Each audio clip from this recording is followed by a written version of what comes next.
the last social hour, there were a couple of questions about medals from the Hall of Fame for Great Americans at New York University.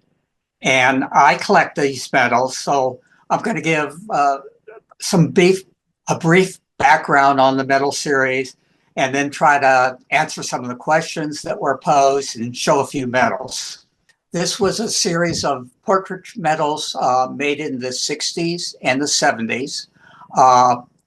Some of them are very high relief and really quite nice. They were designed by prominent medalists in United States. They were all inspired by a gallery of bronze statues at New York University. There's a change of ownership. The gallery is now part of the Bronx Community College. It is a National Historic Site, but it's largely forgotten. It's not that important anymore.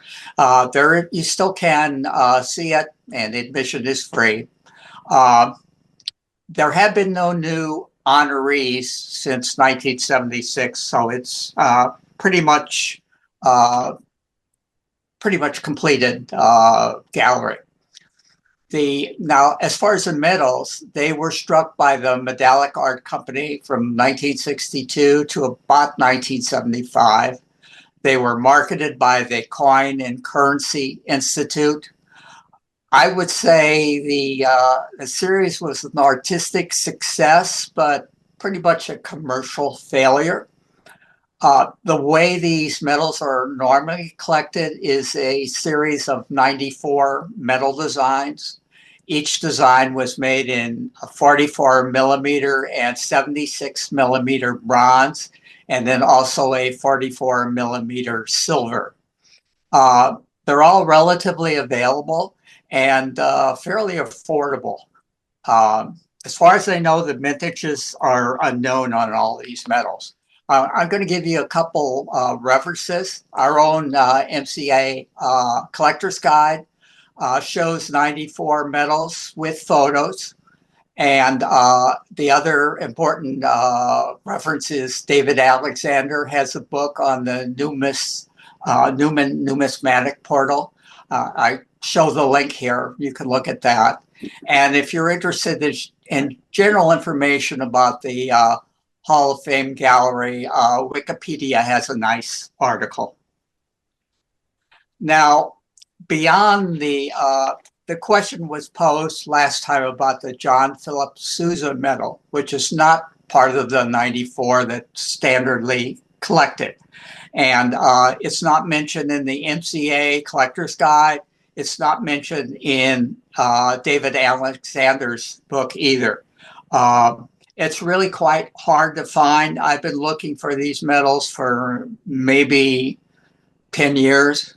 I've seen one silver medal. This is it.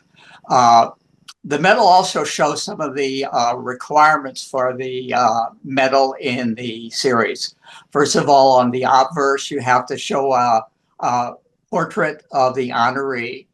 And on the reverse, there's an image of their achievement for entering the Hall of Fame. And the other requirement is the words, the Hall of Fame for Great Americans at New York University, which I think that's a lot of verbiage, and I think it detracts from the artistic merits of the medals. Now, in this particular case, they relaxed that a little bit because it was no longer part of New York University, so they abbreviated the verbiage a little bit.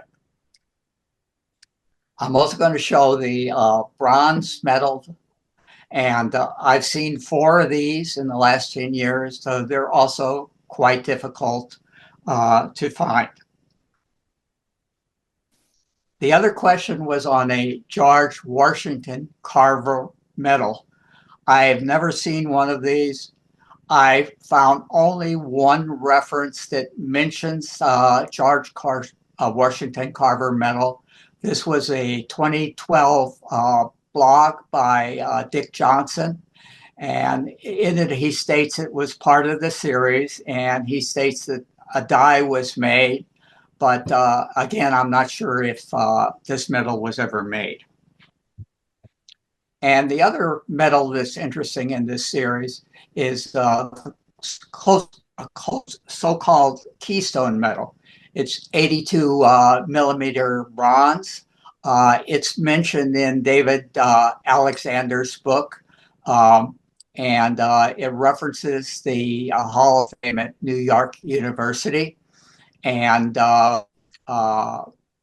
it was the designer was Donald DeLue, and the reverse shows God the Creator with a kneeling man with angels with trumpets, and it's kind of a somewhat typical DeLue style with very high relief and muscular men. And this is also very hard to find. I think I've seen 4 of these over the last 10 years. And the final thing I'll mention about the series is they did have so-called album, which I show in the slide. It's really more of a folder. It had 12 openings for the smaller metals. Didn't work too well, to be honest. The metals were not of a completely uniform diameter, so some of them would fall out of the folder, and some of them were hard to get into the holes.